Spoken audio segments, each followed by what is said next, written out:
DreAllDay.com.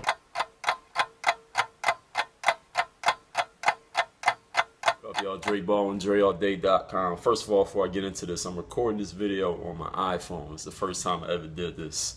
I got it standing up. I got a tripod that I bought off Amazon for it, but it ain't come in the mail yet, so I got my phone in a precarious position. It's a weird situation I'm recording right now, but I want to see how this goes, because if I can record on my iPhone and put more stuff out this way, I can put a lot of more stuff, the talking stuff at least, a lot faster and more efficiently. So let me know if there's any difference with the video quality, which y'all think it is, because I want to know what y'all think, how it looks compared to the other videos where I'm talking. I'm not talking about the hooping, but the talking stuff. See if there's any difference, see if this will be a viable option going forward. But anyway, this video I want to talk about the awards for the season. I ain't going to get too much into it. I really want to hear what y'all think. So I want this to be a discussion down in the comments. What y'all think about the upcoming season. We're going to talk about 4 awards: 6th Man of the Year, Rookie of the Year, Defensive Player of the Year, and Most Improved Player. I'm not going to get into Coach of the Year, because that really is based on how teams play and what the perception people think of who was the better coach. I don't really care about that award anyway. I think Coach of the Year is the guy who win the championship, I mean, for the most part. But anyway, let's start with 6th Man of the Year. 6th Man of the Year, for me, is hard to kind of predict, because you don't really know who's going to be a 6th man all season with injuries and stuff like that. Usually by like halfway through the year, you can kind of tell who it's going to be. But I'm going to go with Karolinko from the Brooklyn Nets. Now, he turned down a bunch of money to take a lot less to go play in Brooklyn.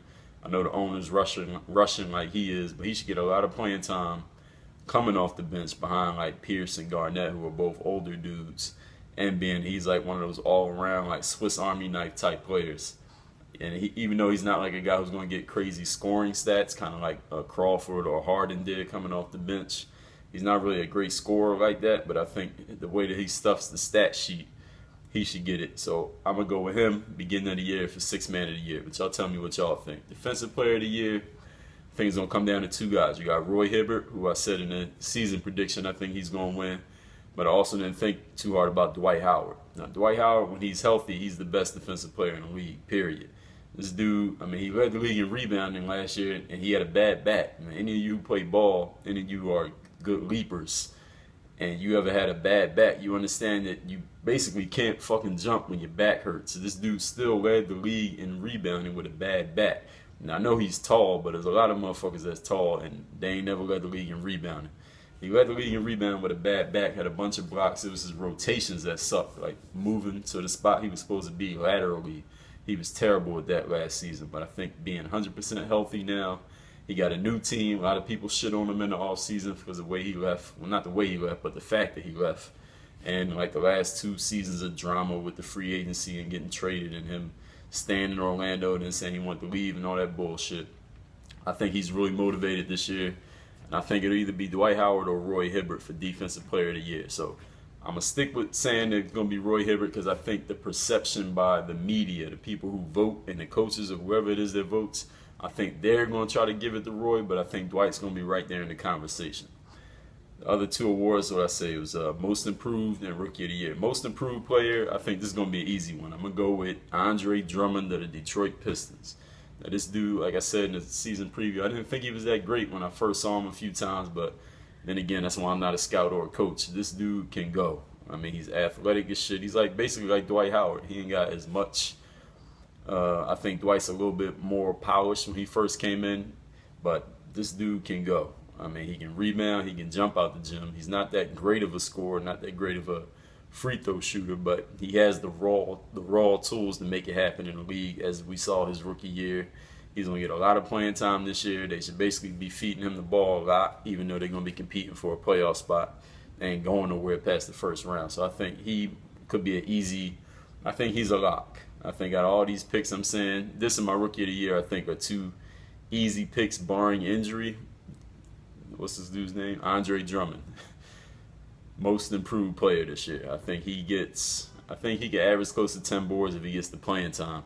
As far as scoring, I say he's somewhere between 15 and 16 points a game. I'm not sure how much offensive game he's going to give you, especially with the guys around him. Jennings, Chauncey, Josh Smith, and Monroe. Those are all guys who like to shoot the pill. So he might not get that many direct touches, but I think he gets you 15, 16 just from being active and as athletic and big as he is. Rookie of the year. Now, Rookie of the year is hard for me to say because I don't watch any college basketball, like none whatsoever. Like these dudes, when they get drafted, I'll be watching the little scouting report videos, and it'd be the first time I ever seen them play. Like I watched the preseason game with the Cavs in Orlando, and the #1 pick Bennett, I had never even seen dude play. I seen him come on the court. I was like, man, he don't even look like he's athletic. But then he got the ball, and he tried to jump from like the dots and dunk on somebody. He got fouled. I said, oh, okay, well, that shows how much I know. But this dude, Bennett, I think he's going to get the opportunities, but he's not going to get enough reps as far as getting the ball and stuff to compete for the award, especially on that team who I think's a possible playoff contender. And actually, now that I'm thinking about it, I didn't even mention the Cavs in my season preview as a team who might make the playoffs. So, and I'm sure plenty of y'all mentioned that in the comments already. I'm recording this on Monday. So the Cavs, I think, will be a good team, but he is not going to get the reps. I think Rookie of the Year is definitely a playing time and reps awards. You got to get the minutes. You got to be on a team where they can give you all the minutes you want, and you also, so usually that means a team that's not making the playoffs. And you also got to be on a team that doesn't have an established superstar or star player, because that means you'll get the ball a lot. Portland last year was a good example. Even though they had Aldridge, who's an all-star, he's a big. So the point guard, the guy who had the ball all the time, Lillard, he got to do his thing. Whereas you look at this dude Oladipo in Orlando, he's going to get a bunch of playing time. They ain't got no superstar player. They ain't going nowhere this year. He's going to get the reps. He's going to get the touches. He's going to get the minutes. I think Oladipo's the easy pick for Rookie of the Year. But again, I could be wrong. Last year, everybody thought it would be Davis, but he got hurt a few times. He didn't get the ball that much because he wasn't really a guy like give me the ball one-on-one dude. He's kind of like a dude that's all over the place. So he couldn't really get the touches the way Lillard got. And Lillard took advantage and won the award. So Rookie of the Year, Victor Oladipo, Orlando. But like I said at the beginning of this video, this ain't really about me. I want to hear what y'all think, because I'm sure some people I overlooked, some things I didn't think about. So I want to hear what y'all got to say. Who do you think's going to win these awards? We got Defensive Player of the Year, Most Improved Player, Sixth Man of the Year, and Rookie of the Year, and also tell me why. So let me know down here in the comments, and also let me know what you think about this video on the iPhone. Work on your game. Dre all day.